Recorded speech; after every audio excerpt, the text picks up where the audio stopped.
Bien, hermanos, entonces vamos a abrir la Biblia en Primera Timoteo capítulo 1. Primera Timoteo capítulo 1. Y la semana pasada iniciamos esta nueva sección del versículo 12 al 17 y hablamos acerca del testimonio y la gratitud de este hombre, de este apóstol llamado Pablo. Y la semana pasada nos detuvimos en los versículos del 12 al 14 con la primera parte del testimonio y gratitud de Pablo. Y hoy, hermanos, vamos a continuar con la segunda parte del mismo tema, el testimonio y la gratitud de Pablo. Entonces vamos a dar lectura del verso 15 al 17 y dice así la palabra del Señor. Palabra fiel y digna de ser recibida por todos, que Cristo Jesús vino al mundo para salvar a los pecadores, de los cuales yo soy el primero. Pero por esto fui recibido a misericordia, para que Jesucristo mostrase en mí el primero toda su clemencia, para ejemplo de los que habrían de creer en él para vida eterna. Por tanto, al Rey de los siglos, inmortal, invisible, al único y sabio Dios, sea honor y gloria por los siglos de los siglos. Amén. Vamos a ir, hermanos, inmediatamente al verso 15, y en la medida que vayamos desarrollando del verso 15 al verso 17, vamos a ir señalando cosas necesarias de la enseñanza anterior para ir uniendo, para ir relacionando todo lo que Pablo va a continuar diciendo o explicando del versículo 15 al 17. Recuerdo, hermanos, estamos analizando, estamos expresando, estamos enseñando ahora el testimonio personal, la experiencia personal de Pablo y al mismo tiempo lo que provocó esa experiencia, esa vivencia personal de Pablo que finalmente se expresa en una gratitud profunda de parte de Pablo hacia el Señor por todo lo que el Señor había hecho por él. Por lo tanto, ahora Pablo agrega o continúa diciendo, palabra fiel y digna de ser recibida por todos. Ahí la Reina Valera coloca 2 puntos y posteriormente comienza a explicar lo que es el Evangelio, que Cristo vino al mundo a salvar o para salvar a los pecadores. Ya vamos a llegar ahí. Esta expresión, hermanos, palabra fiel y digna de ser recibida por todos, hay una traducción que la dice de esta manera: fiel, fiel es el dicho, y digno de plena aceptación. Es decir, un mensaje digno de todo crédito. Matthew Henry señala lo siguiente respecto a esta frase. Él dice, pone de relieve cuán fiable y digno de ser aceptado por todos es lo que en tales declaraciones se afirma.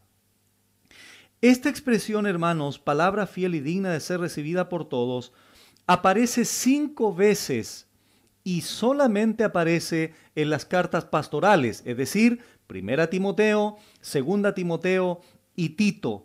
Y esta expresión se refiere a todo lo que comprende el Evangelio eterno del Señor y su doctrina. Entonces, todo esto, lo que involucra esta palabra fiel, es, valga la redundancia, fiel, confiable, fidedigna, digna de confianza. A diferencia, no olvidemos, hermanos, siempre ir relacionando las palabras, las enseñanzas anteriores. A diferencia de las fábulas y genealogías, a diferencia de los cuentos, a diferencia de los mitos, a diferencia de las genealogías interminables, anteriormente señaladas también por Pablo. Por tanto, son verdades de toda aceptación, sin reservas ni condiciones. Es digna de ser aceptada por todos, digna de aceptación universal. Entonces Pablo inicia el versículo 15 retomando todo lo que había venido diciendo, y él dice: palabra fiel y digna de ser recibida por todos. Ahora, ¿cuál es el contenido? ¿A qué se refiere específicamente esta palabra fiel y digna de ser recibida por todos o digna de toda aceptación? Después de los dos puntos aparece que Cristo Jesús vino al mundo para salvar a los pecadores. Y el apóstol Pablo agrega una expresión muy importante que la vamos a ver también a continuación. Pablo dice: de los cuales yo soy el primero. Entonces, repito, el contenido de esta palabra digna de confianza, el contenido de este mensaje, de este dicho confiable que debe ser de aceptación universal, ¿cuál es ese contenido? Que Cristo Jesús. En primer lugar, hermano, la palabra Cristo significa ungido. Y Jesús, no olvidemos, Salvador. Salvador, Jesús. Yeshua viene del hebreo Yeshua, es decir, Jehová salva. Entonces Cristo, el ungido Salvador, podríamos decir, vino al mundo a salvar a los pecadores. Y cuando la Biblia aquí menciona, hermanos, que el ungido o el Salvador ungido, el Mesías, vino al mundo, es necesario detenernos aquí un minuto, hermanos, para señalar lo siguiente. Dios, hermanos, ustedes saben, lo vamos a ver después, Dios es uno, en tres personas, coeternas, coiguales, etcétera, etcétera. Y la segunda persona de esta deidad es Jesucristo el Señor. Él, hermanos, en su divinidad no tiene principio ni fin. Pero cuando el texto dice Cristo Jesús vino al mundo, la pregunta es: ¿cómo Dios vino al mundo? Vino en forma humana, vino humanizándose, vino incorporando a su persona divina una naturaleza humana. ¿De dónde se tomó, digámoslo así, biológicamente o humanamente esa naturaleza humana? A través de la concepción del Espíritu Santo en el vientre de una mujer llamada María. Entonces, el Verbo eterno, el Hijo de Dios, la divinidad existente eternamente, se involucra, se introduce en la cronología humana, en el tiempo humano, como dice Gálatas 4:4, cuando vino el cumplimiento del tiempo, Dios vino al mundo, Cristo vino al mundo bajo la ley, nacido de una virgen. Entonces, Cristo vino al mundo, como dice Filipenses 2, se hizo hombre, se humilló hasta la muerte y muerte de cruz, Filipenses 2, del 4, del 5 al 9. Entonces Cristo vino al mundo, se hace hombre, habita entre nosotros, vino a desarrollar, vino a llevar a cabo algo que en la eternidad, en el seno de la deidad, Padre, Hijo y Espíritu Santo habían determinado para que en el cumplimiento del tiempo, para que en el momento soberano de la cronología nuestra, porque Dios está ausente de toda cronología humana, digámoslo así, porque Él habita en la eternidad, pero dentro de la esfera del tiempo nuestro, Dios entonces se hace hombre, plenamente Dios, plenamente hombre, verdaderamente Dios, verdaderamente hombre, y viene a este mundo con un propósito. Por tanto, en el momento en que Dios, la persona divina, incorpora, adopta una naturaleza humana a través de la Virgen María, siendo concebida por el Espíritu Santo, entonces comienza a desarrollarse ya de manera específica, de manera categórica, de manera clara, esa determinación, ese decreto salvífico estipulado, determinado desde antes de la fundación del mundo. Pero era necesario, en virtud de ese decreto, que Jesucristo viniera al mundo, viniera a nuestra esfera, a nuestro ámbito, donde se había desarrollado toda la creación desde Génesis capítulo 1. Por lo tanto, hermanos, Belén fue el inicio de su existencia humana, ya que el cielo junto a su Padre es la realidad eterna de su divinidad, porque Él no tiene principio ni fin. Por tanto, hermanos, como dice el texto, esta es la palabra fiel, esta es la palabra digna de ser recibida por todos, que el ungido, el Salvador, el Mesías prometido en los profetas, o de los cuales los profetas en el Antiguo Testamento hablaron, vino al mundo.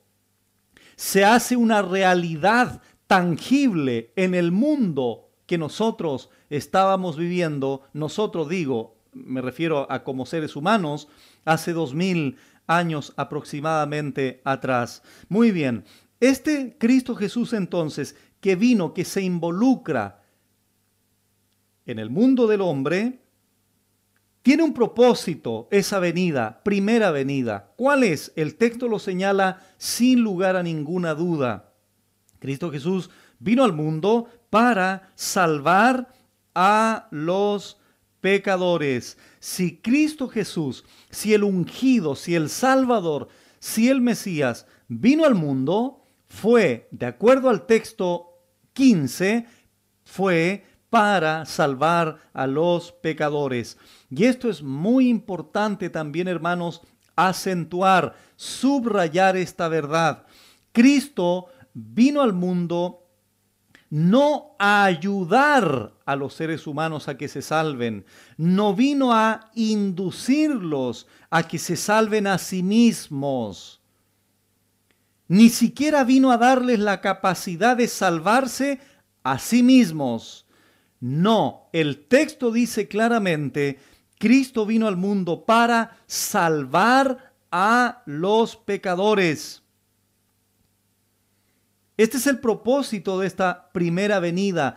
Vino a salvar realmente, vino a salvar eficazmente a personas específicas. No vino a ver si podía, no vino a ver a lo mejor si pasaba algo, no vino probablemente a salvar a alguien. Cristo vino al mundo a salvar a pecadores específicos. Ya vamos a explicar después a qué tipo de pecadores específicos Cristo vino al mundo a salvarlos. Muy bien. Podríamos contestar parcialmente esto haciendo la siguiente pregunta. ¿Salvar a quiénes? El texto lo dice, a pecadores. ¿Y por qué es importante esto también? Bueno, porque anteriormente leamos el verso 9, conociendo esto, que la ley no fue para el justo, no fue dada para el justo, sino para los transgresores, desobedientes, impíos, pecadores, etcétera, etcétera. Ya vimos esa lista.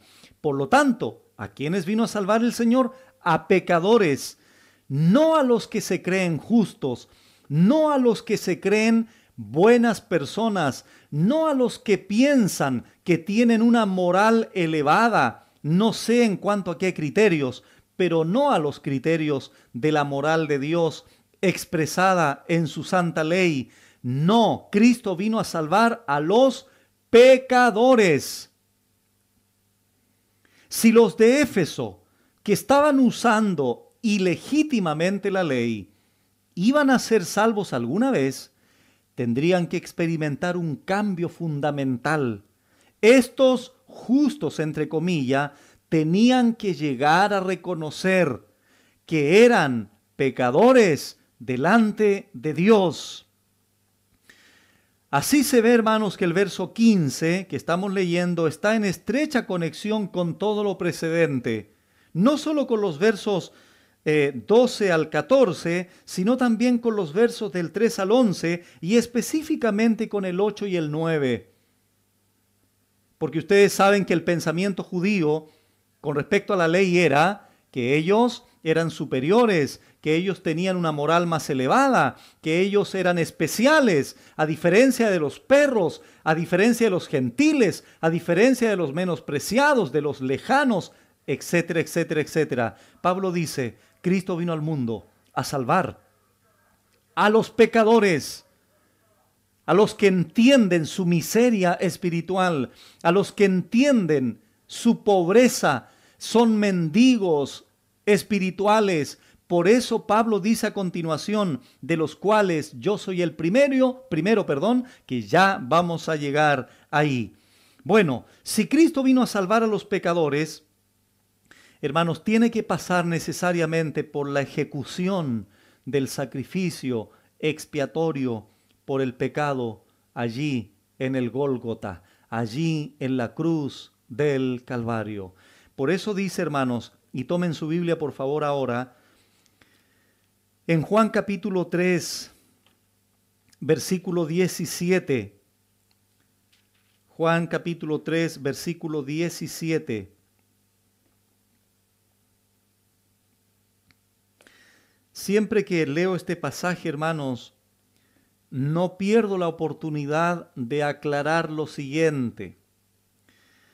A todo el mundo le encanta hablar del verso 16. ¿Y a usted no le encanta, pastor? Claro, es un precioso pasaje, no estoy diciendo lo contrario. Lo que quiero señalar es lo siguiente. Porque de tal manera amó Dios al mundo, que ha dado a su Hijo unigénito, para que todo aquel que en él cree no se pierda, mas tenga vida eterna. Y solo se utiliza ese pasaje para hablar del amor de Dios al mundo, habiendo dado a su Hijo unigénito para que si tú crees en Él tengas vida eterna. La pregunta es, ¿qué pasa si no crees? ¿Qué pasa si no te arrepientes? Leamos el verso 17 ahora. Porque no envió Dios a su Hijo al mundo para condenar al mundo, sino para que el mundo sea salvo por Él. Es lo que Pablo está diciendo a Timoteo en el verso 15. Cristo Jesús vino al mundo para salvar a los pecadores. A eso vino Cristo al mundo hace aproximadamente 2000 años atrás. No vino para condenarlos en esa venida, vino para salvarlos, para que el mundo sea salvo por Él. Muy bien. Pero sigamos el 18. El que en Él cree no es condenado, pero el que no cree ya ha sido condenado porque no ha creído en el nombre del unigénito Hijo de Dios. Y termino esto solamente como agregado necesario, versículo 36. El que cree en el Hijo tiene vida eterna, pero el que rehúsa creer en el Hijo no verá la vida, sino que la ira de Dios está sobre él. Entonces, si vas a compartir el versículo 16 para evangelizar al mundo, debes, querido hermano, necesariamente agregar el resto de versículos del 17 al 21 y agregar también el versículo 36, porque ahí tenemos entonces la buena noticia, pero también la mala noticia, que en virtud del pecado, que en virtud de la violación de la ley de Dios, esas personas merecen el juicio, la condenación, la ira de Dios. Pero si creen el Evangelio, si se arrepienten de sus pecados, por tanto tendrán la vida eterna, el perdón de todos sus pecados. ¿Por qué razón? Porque si Cristo vino al mundo, Cristo vino para salvar a los pecadores. Por eso dice también un libro antes, por eso también dice Lucas 19:10, porque el Hijo del Hombre no vino a buscar, vino a buscar y a salvar lo que se había perdido. lo que había perecido, dice el texto griego. Lo leo de nuevo, porque el Hijo del Hombre vino a buscar. Ese vino es el mismo verbo que utiliza Pablo en 1 a Timoteo 1:15. Cristo Jesús vino al mundo para salvar a los pecadores. Y aquí Lucas dice, porque el Hijo del Hombre vino a buscar. Hijo del Hombre haciendo referencia a su humanidad. Vino a buscar y a salvar lo que se había perdido, o lo perdido, o lo que había perecido. Entonces, hermanos, estamos desarrollando la idea que Pablo señala a Timoteo, que Cristo Jesús vino al mundo para, ahí está el propósito específico, el propósito eficaz de su primera venida, que fue para salvar a los pecadores, a los que infringen la ley de Dios. La palabra que prevalece en el Nuevo Testamento es amartia, errar el blanco, aquellos que están fuera de lo que Dios demanda, fuera de su pureza, fuera de su santidad, fuera de su demanda de justicia.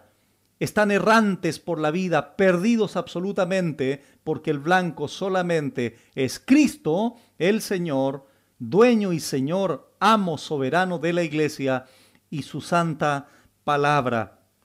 Otro texto interesante también que agregar, hermanos, con respecto a esto de que Cristo Jesús vino al mundo, para que vaya tomando sentido lo que vamos a explicar también después de a quienes vino a salvar el Señor, dice 2 Timoteo 1, versículo 9, lo siguiente: ¿quién nos salvó? Ese quién hace referencia al Señor mencionado en el verso 8, del cual Timoteo no debía de avergonzarse. Entonces dice, ¿quién nos salvó? El Señor, y llamó con llamamiento santo, no conforme a nuestras obras. Por eso es que el texto anteriormente citado de 1 Timoteo, dice la Biblia que la ley no fue dada para el justo, sino para los transgresores. Había una mentalidad en el pensamiento judío que era la superioridad, el sentirse mayores, superiores, en una posición moral mucho más elevada que el resto de los seres humanos, específicamente de los gentiles. No es por obras, dice Pablo aquí ahora a Timoteo en su segunda carta, sino según el propósito suyo y la gracia que nos fue dada en Cristo Jesús antes de los tiempos de los siglos. Por eso es que, hermanos, enfaticé en la explicación anterior cuando dije que Cristo Jesús vino al mundo. Aquí está mucho más claro ahora. Dios, Padre, Hijo y Espíritu Santo, en el seno trinitario, en la eternidad, determinaron la salvación de los seres humanos, no de todos, de algunos.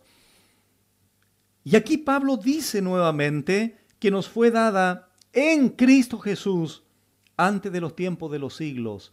Y en virtud de ese decreto, en la cronología del hombre, en la temporalidad del hombre, en el calendario cronológico del hombre, Cristo vino. Cristo incorpora su persona divina que ya había decretado la eternidad, ahora incorpora su naturaleza humana para llevar a cabo la determinación divina desde antes de la fundación del mundo y salvar en la cronología del hombre aquellos pecadores que por gracia, mediante la fe, creerían en el santo evangelio y se arrepentirían de sus pecados.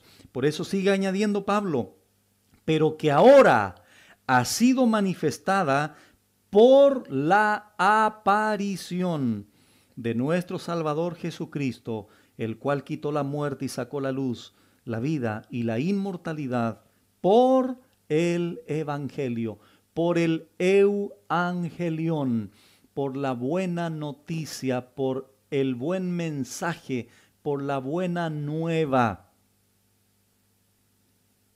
del cual yo fui constituido predicador, apóstol y maestro de los gentiles. Regresamos a 1 Timoteo. Palabra fiel y digna de ser recibida por todos, que Cristo Jesús vino al mundo para salvar a los pecadores. Y esta frase es muy interesante, hermanos, de los cuales, dice Pablo, es decir, de todo ese conjunto de pecadores, de toda esa masa de pecadores, de todo ese número de pecadores, yo, dice él, personificando aquí la experiencia salvífica, individualizando aquí la experiencia de gracia salvífica en Pablo, él utiliza el pronombre personal yo soy el primero. Es interesante que Pablo no diga yo era el primero. Pablo dice aquí yo soy el primero. Esto Pablo lo dice en el año 63 aproximadamente, escribiendo a Timoteo para que quedase en Éfeso, recordamos, ¿verdad? Pablo estaba consciente, hermanos, de su actual condición ante Dios, una actitud humilde, reconociendo de dónde lo había sacado o rescatado el Señor. ¿Recuerda la condición anterior de Pablo? Lo vimos en los versículos anteriores la semana pasada. Doy gracias al que me fortaleció, a Cristo Jesús nuestro Señor, porque me tuvo por fiel, poniéndome en el ministerio, habiendo yo sido antes, y esto es importante, aquí Pablo es claro, habla de un pasado, habiendo yo sido antes blasfemo, perseguidor e injuriador, mas fui recibido a misericordia, porque lo hice por ignorancia en incredulidad. Y resulta ser que ahora Pablo dice, de los cuales, es decir, de ese grupo de pecadores, yo soy el primero. Anteriormente dice, yo era blasfemo, injuriador, perseguidor. Pero ahora Pablo dice, de los cuales yo soy el primero. De todos los pecadores que Cristo Jesús vino a salvar eficazmente al mundo, Pablo dice, yo soy el mayor, yo soy el principal en términos de intensidad. Entonces, esa relación, hermanos, delante de Pablo, con el yo soy presente de Pablo, es muy interesante, porque eso nos permite observar, hermanos, que si bien es cierto, el apóstol Pablo estaba consciente de un rescate, de una salvación en un pasado terrible, también estaba consciente en la gracia de Dios de un presente real. Es decir, Pablo no se olvidó de su pasado, porque él continuaba estando consciente de su dependencia, de su necesidad de ese Salvador, no solamente que había sido una realidad en su pasado, sino que continuaba siendo una realidad poderosa en el presente. Permítanme, por favor, hermanos, volver a resaltar algunas cosas interesantes de dos pasajes ya leídos en la enseñanza anterior, pero solo quiero recordar dos frases de cada uno de los pasajes para complementar esta explicación de Pablo cuando él dice, de los cuales yo soy el primero. Retrocedamos a 1 Corintios 15, por favor. 1 Corintios 15, 9 y 10. Dice así la palabra del Señor. Porque yo soy, noten hermanos, nuevamente Pablo está hablando de su presente. Porque yo soy el más pequeño de los apóstoles, que no soy digno. No dice que no era digno, sino que dice no soy digno de ser llamado apóstol, porque perseguía la iglesia de Dios. Pero por la gracia de Dios soy lo que soy. Es lo que Pablo está agradeciendo en 1 Timoteo 1. Pero por la gracia de Dios soy lo que soy, y su gracia no ha sido en vano para conmigo. Antes he trabajado más que todos ellos, pero no yo, sino la gracia de Dios conmigo. Lo único que quiero destacar aquí es lo siguiente, hermanos. Y es interesante que cuando habla Pablo de su apostolado, se pone como el más pequeño. Como el más pequeño. Si nosotros conversáramos entre nosotros en algún minuto y nos preguntáramos, oye, ¿quién te impacta más a ti? ¿Quién crees tú que tiene mayor influencia en el Nuevo Testamento? Desde la óptica humana, desde la visión del razonamiento humano, probablemente diríamos el apóstol Pablo, no hay ninguna duda. Fue un hombre tremendo en las manos del Señor. Fue un hombre poderoso en la palabra, hablaba con denuedo, un hombre elocuente, manejaba varios idiomas, tenía una preparación, una instrucción muy competente, etcétera, etcétera. Y vengo a Pablo y veo ahora y él dice, yo que soy el más pequeño de los apóstoles, que no soy digno de ser llamado. Entonces podríamos concluir, hermanos, que cuando Pablo habla de su apostolado, se pone como el más pequeño, y cuando habla de su condición de pecado en 1 Timoteo 1, se pone de los primeros. Lo repito, hermanos, cuando Pablo habla de su apostolado, se pone como el más pequeño, y cuando habla de su condición de pecado, se pone de los primeros. Vamos a consultar ahora Efesios capítulo 3, versículo 8, porque aquí hay otra frase también, hermanos, digna de mencionar. Efesios capítulo 3, versículo 8 dice así, a mí, dice Pablo, nuevamente focalizándose en su propia persona, en su propia experiencia salvífica, y él dice, a mí, que soy menos que el más pequeño de todos los santos, me fue dada esta gracia de anunciar entre los gentiles el evangelio de las inescrutables riquezas de Cristo. A ver, Pablo, por favor, dilo otra vez. ¿Qué está diciendo Pablo, por favor? A mí, Pablo, que soy menos que el más pequeño de todos los santos, el gran hombre de Dios para nosotros, el gran apóstol del Señor para nosotros, el gran hombre competente, el gran hombre de influencia, el gran hombre de una posición impresionante, escogido y encomendado su labor por el mismo Señor Jesucristo camino a Damasco. Primero dice, yo que soy el más pequeño de los apóstoles, y ahora dice que soy menos que el más pequeño de todos los santos. Voy a consultar a 1 Timoteo y veo que es el primero de los pecadores. Si yo te preguntara, querido hermano y hermana, ¿quién era realmente Pablo?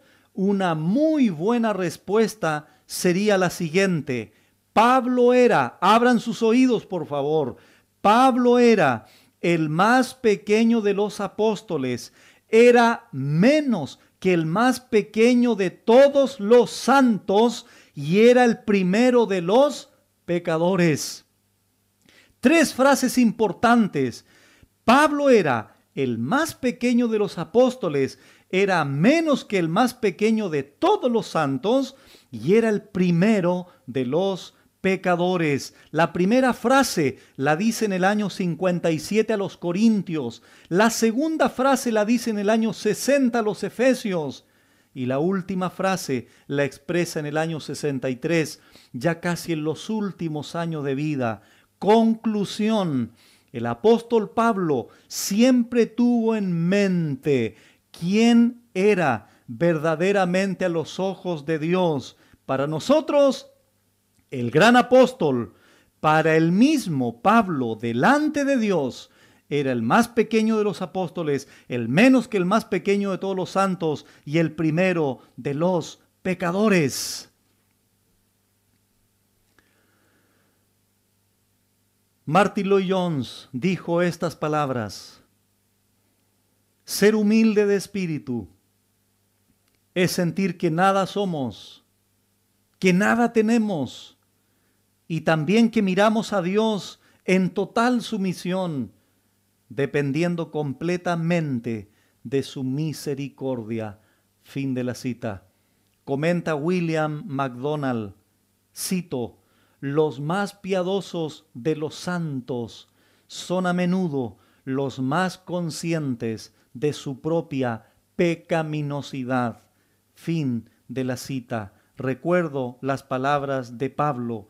Pablo dice, yo, que soy el más pequeño de los apóstoles, el menos que el más pequeño de todos los santos, y era el primero de los pecadores, diciéndole esto a Timoteo.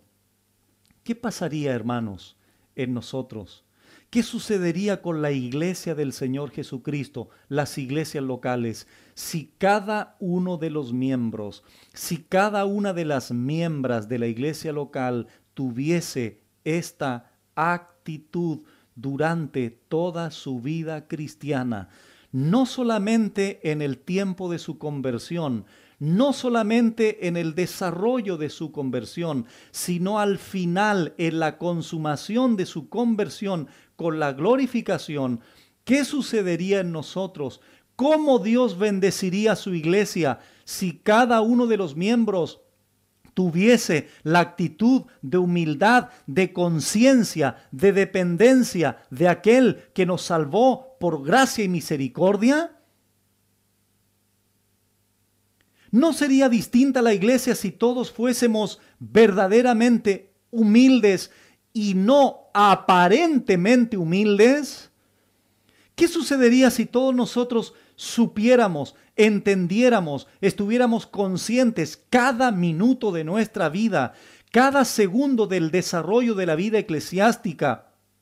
Si tuviésemos ese pensamiento de humildad, de conciencia, de que el Señor por su gracia me salvó cuando era un terrible pecador, inmundo, totalmente separado de su comunión, destituido de su gloria, merecía el infierno, merecía la condenación eterna, y siendo enemigo de Él, Él me salvó, Él me amó, Él me abrazó, Él me perdonó, Él me dio su vida eterna. ¿Por qué no mantenemos esa actitud? ¿Por qué no mantenemos esa disposición a someternos, a depender de Él? Pablo dice, yo que soy el más pequeño de todos los apóstoles. Alguien podría decir, eso lo entiendo, pastor, porque se está él comparando humanamente con otros apóstoles. Pero que Pablo diga que yo soy el más pequeño de todos los santos, de todos los hermanos, Pablo viendo como superiores a otros como a él mismo. Y para guinda de la torta observamos 1 Timoteo 1 cuando él dice, Cristo Jesús vino a salvar a este mundo, a los pecadores. Y de todos esos pecadores, yo soy el primero. Otra sería, hermanos, la realidad de la iglesia si viviésemos en esa humildad de corazón. Pero lamentablemente no es así. Cada uno de nosotros tenemos un orgullo. Cada uno de nosotros vivimos diferentes aspectos o expresiones de una soberbia interior. El Señor tenga misericordia de nosotros y aprendamos, hermanos, de este gran ejemplo del apóstol Pablo. ¿Por qué podemos aprender de él en cuanto a la humildad? Porque no tengo ninguna duda que si Pablo dijo en 1 Corintios 11, aprended de mí o imitadme a mí, así como yo imito a Cristo. Por eso, hermanos, es que el apóstol Pablo es digno de imitar, es un modelo a seguir, porque él tenía otro, no solamente modelo referente, sino el Señor de gloria, la santidad plena de Dios, caminando, relacionándose con todos nosotros los pecadores en esta tierra. Jesucristo dijo, Mateo 11, aprended de mí, que soy manso y humilde de corazón. El apóstol Pablo no solo predicaba la humildad, sino que lo demostró en su propia vida, estando dependiente de Dios en su ministerio, en su apostolado, durante todo su ministerio. Y tanto es así, hermanos, que al final de su vida, en 2 Timoteo, año 67 aproximadamente, antes ya, segundos, unas semanas antes probablemente de ser sacrificado, como él lo dice, manda pedir dos cosas. Trae por favor cuando vengas, Timoteo, el capote y los libros. Trae el capote para abrigar mi cuerpo. Trae el abrigo para abrigar mi cuerpo. Pero trae los libros. Trae la santa ley de Dios. Trae por favor la miel, la dulce miel de sus palabras. Porque quiero calentar no solo mi cuerpo con el abrigo, quiero calentar en mis últimos días de vida, antes de ser sacrificado. Quiero calentar mi corazón con el calor de la santa, buena y justa palabra del Señor. Ahora, Pablo antes de su conversión fue un blasfemo, injuriador y perseguidor de la iglesia. ¿Saben ustedes por qué Pablo no podía destruir o hacer desaparecer a los seguidores del Señor como iglesia? Bueno, la respuesta es muy simple, porque años antes Cristo había dicho, Mateo 16:18, yo edificaré mi iglesia y las puertas del Hades no prevalecerán contra ella. Imagínense, de acuerdo a Hechos 26, Pablo pensaba que estaba haciendo un servicio a Dios. Pensaba que estaba haciendo lo correcto, pero estaba persiguiendo cristianos. Estaba injuriando, estaba blasfemando contra Dios y obligaba a otros a blasfemar. Y resulta ser, esto es lo más sorprendente, hermanos, y resulta ser que la misma persona, es decir, Pablo, que quería destruir la iglesia de Dios, o quería destruir a los seguidores de la iglesia de Dios, Dios lo escoge soberanamente para que ahora el que quería destruir, ahora tenía que edificar su iglesia. Esto, hermanos, solo lo puede hacer el soberano Dios en la vida de Pablo y en la de nosotros también. Regresamos a 1 Timoteo. Capítulo 1, versículo 16. Ahora dice Pablo, pero por esto fui recibido a misericordia, para que Jesucristo mostrase en mí el primero toda su clemencia para ejemplo de los que habían de creer en él para vida eterna. El propósito de Dios para salvar a Pablo fue su clemencia, dice Pablo allí en el verso 16, en la mitad.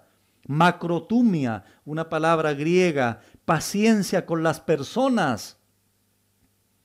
Si Dios fue paciente con un pecador como Pablo, entonces la gente puede tener esperanza también. Hendriksen señala lo siguiente: Pablo es primero como ejemplo de lo que la clemencia de Cristo puede hacer. Él, Pablo, al mismo tiempo, es primero como cabeza de una columna de personas a quienes se mostró esa clemencia. Clemencia, dice Hendriksen, expresa la paciencia divina hacia las personas, en virtud de la cual se detiene la ira, el pecador es perdonado y se le muestra misericordia. Fin de la cita. Por eso Pablo dice, pero por esto fui recibido a misericordia, a compasión. Dios tuvo compasión de mi vida, dice Pablo, reforzando lo anterior, habiendo sido blasfemo, perseguidor, injuriador. Pero fui recibido a misericordia, a compasión, porque Dios es el Padre de misericordia, es el Padre de consolación, para que Jesucristo mostrase en mí, dice Pablo, el primero, toda su clemencia. Para ejemplo, ¿qué significa ejemplo aquí? Modelo, una muestra para todos aquellos que creerían en Cristo para vida eterna. Juan Calvino comenta esto. Demuestra también que fue provechoso para la iglesia que él haya sido la persona que realmente fue antes de ser llamado al apostolado, porque Cristo, al tomarlo a él como ejemplo, invita a todos los pecadores a la firme y segura esperanza del perdón. Porque cuando él, Pablo, noten cómo le llama Juan Calvino a Pablo, cuando él, siendo una bestia salvaje y fiera, fue cambiado en un pastor, Cristo, al transformarlo, hizo una notable exhibición de su gracia, mediante la cual todos podrían ser inducidos a creer firmemente que a ningún pecador, por monstruosas y graves que hayan sido sus transgresiones, se le cierra la puerta de la salvación. Fin de la cita. Leo de nuevo el texto. Pero por esto, Cristo Jesús vino al mundo para salvar, a los cuales yo soy el primero. Por esto, dice Pablo, fui recibido a misericordia, para que Jesucristo mostrase en mí, manifestara en mí, el primero, toda su clemencia, toda su paciencia. Dios soportó para salvar a Pablo. ¿Con qué propósito? Para mostrar en otros, para ser un ejemplo, para ser un modelo. ¿De quiénes? De los que habrían de creer en él para vida eterna. Ahora, en esta última frase, para los que habían de creer en él para vida eterna, se despierta naturalmente la siguiente interrogante. ¿Quiénes son aquellas personas que creerían, de las cuales Pablo era un modelo, como dice el verso 16, para ejemplo de los que habrían de creer en él, es decir, en Cristo, para vida eterna? ¿Quiénes son estas personas? Retrocedamos a Hechos capítulo 13 para responder de manera categórica, para responder de manera determinante, para responder sin ambigüedades, sino de manera clara, lo siguiente. Hechos capítulo 13, versículo del 46 en adelante. Repito, estoy respondiendo la pregunta que naturalmente despierta. ¿Quiénes serían, pastor, esos de los cuales Pablo es un modelo, que creerían para vida eterna? Dice Hechos 13, del 46 al 48. Entonces Pablo y Bernabé, hablando con denuedo, dijeron: a vosotros a la verdad era necesario que se os hablase primero la palabra de Dios, es decir, a los judíos. Mas puesto que la desecháis y no os juzgáis dignos de la vida eterna, he aquí nos volvemos a los gentiles. Es decir, en virtud del rechazo de estos judíos, que se creían, que no os juzgáis, dicen, dignos de la vida eterna, porque se creían superiores, etcétera, etcétera, nos volvemos a los gentiles. Y noten lo que sigue agregando Pablo: porque así nos ha mandado el Señor, diciendo: te he puesto para luz de los gentiles, a fin de que seas para salvación hasta lo último de la tierra, que es lo que está señalando también en 1 Timoteo 1, que Cristo Jesús vino al mundo para salvar a los pecadores, de los cuales yo soy el primero. Muy bien, versículo 48, y es lo que nos compete de manera directa para responder la pregunta señalada anteriormente. Versículo 48, los gentiles, oyendo esto, se regocijaban y glorificaban la palabra del Señor. Atención ahora, y creyeron todos los que estaban ordenados para vida eterna. Si pueden tomar su Biblia rápidamente, por favor, 1 Timoteo 1, y al mismo tiempo o simultáneamente tenerla abierta también en Hechos capítulo 13, hacemos el siguiente ejercicio. Leo la última frase del verso 16, perdón. Para ejemplo era Pablo, ¿verdad? Ok. Para ejemplo de los que habrían de creer en un futuro, en Él, en Cristo, para vida eterna. pero consulto Hechos 13, 48 y dice, y creyeron todos los que estaban ordenados en un tiempo pasado para vida eterna. Por tanto, respondemos la interrogante, ¿quiénes son aquellas personas que creerían de las cuales Pablo era un modelo? Todos los que estaban ordenados soberanamente por un decreto salvífico de Dios desde antes de la fundación del mundo para vida eterna. Desde antes de la fundación del mundo, Dios estableció, Dios decretó, Dios planeó en el seno trinitario, en el seno de la deidad, la salvación de pecadores específicos que vendrían a la salvación por gracia, desde luego, mediante la fe. Nosotros no los conocemos, pero Dios sí. Y los llamará soberanamente a través de la oración de la iglesia y de la predicación de la iglesia, como lo veremos posteriormente las enseñanzas del capítulo 2 en adelante. Cuando Pablo dice allí, orad por todos los hombres, por los que están en eminencia, etcétera, etcétera, porque hay un solo Dios y un solo mediador, Jesucristo hombre. ¿Me explico?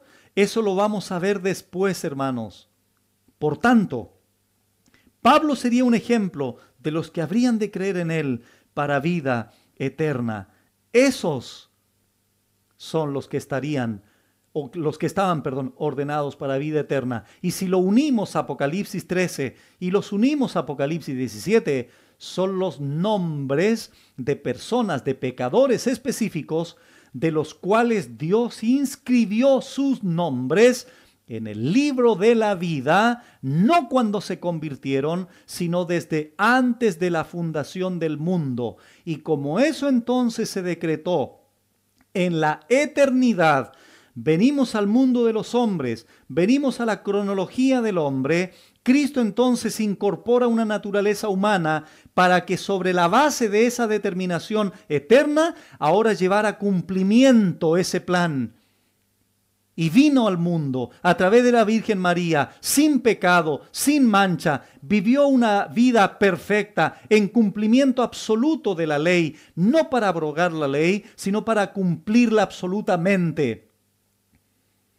Lo llevan a una cruz, lo juzgan injustamente, lo crucifican, muere y al tercer día resucita de entre los muertos. Está 40 días con sus discípulos y asciende al Padre cuando dos ángeles le dicen a los discípulos, de la misma manera que veis al Hijo del Hombre ascender al cielo, de la misma manera lo veréis descender. Animaos, porque el Señor vendrá por segunda vez a la tierra. Regresamos a 1 Timoteo 1. Y ahora Pablo dice, por tanto, al Rey de los siglos, inmortal, invisible, al único y sabio Dios, sea honor y gloria por los siglos de los siglos. Amén. A continuación, hermanos, esta maravillosa doxología. Quiero destacar lo siguiente antes de estudiar estas palabras de alabanza. Todo creyente, todo cristiano, toda persona convertida que ha meditado y ha reconocido su propia experiencia salvífica en la gracia de Dios, su única respuesta fervorosa será un estallido y caudal potente de alabanza a Jesucristo, su Salvador y Señor. No podemos responder de otra manera, hermanos, y entiendo perfectamente a Pablo. Después de haber comenzado con una gratitud en el verso 12, ahora termina esta sección con una doxología, con palabras de alabanza, con palabras de tributo a Dios, de exaltación a Dios. Y si notan el verso 17, por tanto, ¿por qué Pablo dice por tanto al inicio del verso 17? Bueno, es como si Pablo dijera, Cuando pienso en lo que Cristo ha hecho en mi vida, habiendo estado en la oscuridad de mi mente, habiendo sido blasfemo, perseguidor e injuriador, no me queda más opción, podría decir Pablo, que rendir al Señor alabanza, exaltación por su obra de gracia y misericordia en mi vida. Por eso él dice, por tanto, al Rey de los siglos, o al Rey de las edades, al Rey eterno, el soberano Rey de todas las edades, a diferencia de todos los reyes de la tierra, a diferencia de todos los emperadores romanos que morían y se tenían que suceder, así como los sacerdotes levíticos también, Él es el Rey de reyes y Señor de señores de todas las edades, el gobernante supremo, al Rey de los siglos, a ese honor y gloria, a ese alabanza, a ese tributo. Todas las circunstancias del curso cronológico de la vida terrenal serán reorientados por Dios hacia el cumplimiento perfecto de su plan divino, eterno y soberano. Y Pablo estaba dentro de este control y dominio absoluto de los tiempos de Dios en la vida de Pablo. ¿Cuándo comenzó a llevarse ese plan? Camino a Damasco, Hechos capítulo 9. Dios estaba obviamente consciente de toda la cronología de vida de Saulo de Tarso. Ese rey soberano ahora había determinado involucrarse en la cronología de vida de Pablo desde la eternidad y ahora en la temporalidad de Pablo poder salvar a Saulo de Tarso. Ese rey de los siglos, el que tiene el control de los tiempos, el que gobierna sobre los tiempos, ahora estaba gobernando en la vida de Pablo y está gobernando en su iglesia y continuará también gobernando y en un futuro establecerá también su reino consumado aquí en esta tierra. En segundo lugar, Pablo dice inmortal. Inmortal, podríamos decir imperecedero, el que no conoce muerte, el que no conoce corrupción, el que no puede perecer, al que no le afecta el tiempo. A ese Dios, a ese Pablo, está rindiendo tributo, a ese Dios está ahora honrando y alabando el apóstol Pablo. Primero dice al Rey de los siglos o de las edades, al inmortal, al que no puede perecer, al que no conoce muerte, al que no le afecta el tiempo. En tercer lugar, él dice al invisible. Al invisible. El mundo no lo puede ver, tú no lo puedes ver, yo no lo puedo ver. Pero es interesante que el Dios invisible, que como dice Juan 4, el Dios que es espíritu, aquel que no podemos tangiblemente observar o comprobar, se hace visible al mundo a través de su imagen.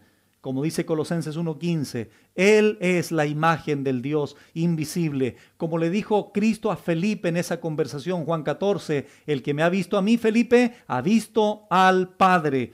Es verdad, hermanos, en Juan 5:37 dice lo siguiente, hablando el mismo Señor Jesucristo, también el Padre que me envió ha dado testimonio de mí. Y Cristo agrega lo siguiente, nunca habéis oído su voz, ni habéis visto su aspecto. Y en 1 Timoteo 6, lo vamos a ver también en un futuro, versículo 16, también se dice esto, el único que tiene inmortalidad, que habita en luz inaccesible, a quien ninguno de los hombres ha visto ni puede ver, al cual sea la honra y el imperio sempiterno. Amén. A quien ninguno de los hombres ha visto ni puede ver. Por eso Pablo dice en el verso 17, al invisible. La pregunta es, ¿cómo lo vemos espiritualmente? Aquí está Dios. Aquí observamos a Jesucristo. Entonces el invisible se hace visible expresándolo al mundo, en primer lugar viniendo a través de Jesucristo su Hijo, en carne humana, en forma humana, viene y comienza a manifestar, a reflejar, porque en Cristo estaba o habitaba plenamente la plenitud de la deidad, como dice también Pablo a los colosenses. Por tanto, estas palabras al Rey de los siglos, al inmortal, al invisible, y ahora agrega Pablo al único y sabio Dios. Al único. No hay Dios como el nuestro, el Dios de Israel, el Padre de Jesucristo. Podríamos citar Deuteronomio 6, Jehová, oye Israel, Jehová uno es. Podríamos citar Santiago 2, donde Santiago dice que Dios es uno. Bien crees, le dice Santiago, ¿verdad? Podríamos citar esos pasajes, pero cuando Pablo dice aquí al único y sabio Dios, hay pasajes, hermanos, tenemos unos minutos, rápidamente, Isaías 44, miren qué precioso, hermanos, la revelación que Isaías tuvo de parte del Señor de este único Dios. Dice Isaías 44, versículo 6, así dice Jehová, Rey de Israel y su Redentor, Jehová de los ejércitos, yo soy el primero y yo soy el postrero. Noten ahora lo que dice Isaías, y fuera de mí no hay Dios. Versículo 8, no temáis, ni os amedrentéis. ¿No te lo hice oír desde la antigüedad y te lo dije? Luego vosotros sois mis testigos. No hay Dios sino yo. No hay fuerte. No conozco ninguno. Isaías 45, 5 al 7. Yo soy Jehová y ninguno más hay. No hay Dios fuera de mí. Yo te ceñiré, aunque tú no me conociste, para que se sepa desde el nacimiento del sol y hasta donde se pone, que no hay más que yo. Yo Jehová y ninguno más que yo. Noten el énfasis, hermanos, que formo la luz y creo las tinieblas, que hago la paz y creo la adversidad. Yo Jehová soy el que hago todo esto. Hay un pasaje interesante también, lo leo rápidamente, 1 Corintios 8:4. Dice así, Pablo ahora a los Corintios 8, versículo 4, acerca pues de las viandas que se sacrifican a los ídolos, sabemos que un ídolo nada es en el mundo y que no hay más que un Dios. Pero hermanos, si quisiera dejar en sus mentes un pasaje porque refleja plenamente lo que Pablo dice en 1 Timoteo 1, cuando dice al único y sabio Dios, leamos por favor todos juntos Juan capítulo 17, versículo 3. Y con este pasaje es el último y vamos a orar.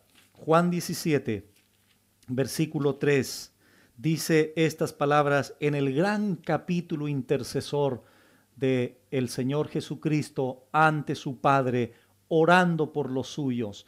Dice Juan 17, versículo 3, y esta es la vida eterna, que te conozcan a ti. Noten lo que dice el Señor, el único Dios verdadero, y ese conector es importante, y a Jesucristo a quien has enviado. Por eso dice más atrás en Juan 14, ¿creéis en Dios? Creed también en mí. Yo soy el que doy a conocer. Yo soy la exégesis del Padre. Yo soy quien da a conocer a ese Dios invisible, pero que se hace visible tangiblemente a través de mi vida, de mi perfección, de mi santidad, de mi sacrificio, de mi vida perfecta en cumplimiento de la ley. Esta es la vida eterna, que te conozcan a ti, el único Dios verdadero. Pablo dice al único y sabio Dios, y a Jesucristo, a quien has enviado. ¿Por qué? Porque Jesucristo vino al mundo siendo enviado por su Padre para salvar a los pecadores, de los cuales yo soy el primero, dice el apóstol Pablo.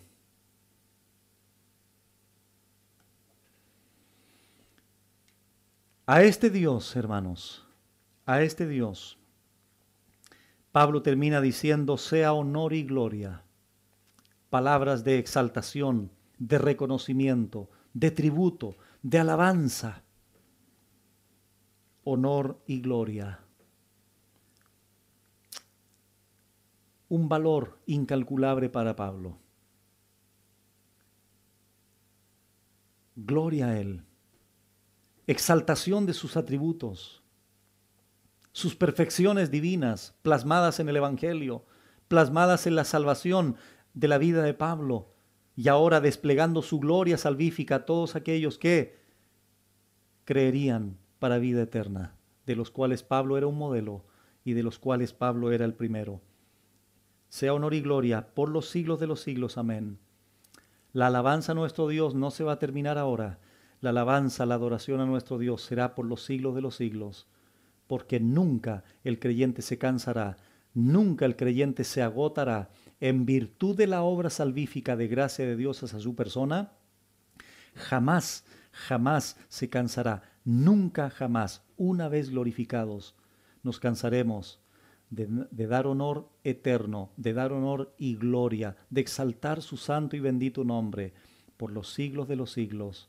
¿Por qué? Porque solamente Él es digno de toda gloria, de toda alabanza, de toda exaltación. Y a este Dios, el apóstol Pablo rindió su vida. Cuando el creyente reconoce lo que Dios hizo por él entregando a su propio Hijo, el creyente no puede hacer menos que entregarle todo a Él. El testimonio de Pablo es impactante. El testimonio de Pablo es sorprendente. Por eso él resalta en gratitud. Por eso él expresa su profunda gratitud en su corazón, ya que él es un ejemplo de lo que hace el verdadero evangelio, de lo que hace el uso legítimo de la ley, de lo que hace la intervención divina de Dios en su vida personal, en congruencia a un decreto eterno de salvación establecido desde antes de la fundación del mundo. Y por esa razón Pablo insiste, hermanos, en proteger el evangelio, en proteger la doctrina, porque todo lo demás, mitos, cuentos, fantasías, producen disputas, discusiones en la congregación, más bien que edificación que es por fe de Dios en Cristo Jesús. Pablo es un ejemplo sorprendente de salvación. Y si te has identificado con Pablo, si te has identificado, hermano, en tu conversión en alguna medida con la vida de Pablo, debieras también estar profundamente agradecido de lo que Dios ha hecho en tu vida. Anímate, aliéntese tu corazón a recapacitar, a reflexionar en cuanto a cómo has estado viviendo tu vida cristiana a los ojos del Señor. ¿Cómo has estado viviendo tu vida cristiana a los ojos de la iglesia, a los ojos de tus hermanos, a los ojos de la gente? ¿Eres un hombre agradecido profundamente como Pablo? ¿Eres un hombre que no solamente tiene el pasado en mente de lo que Dios hizo, sino que lo mantiene vigente el día de hoy para continuar dependiendo de su gracia, de su bendición, de su provisión, etcétera, etcétera? ¿Lo tendrás presente el día de mañana? ¿Seguirás viviendo en humildad y dependencia el próximo año porque ha sido tan impactante la obra salvífica de Dios en tu vida que te olvides de ella, por ejemplo?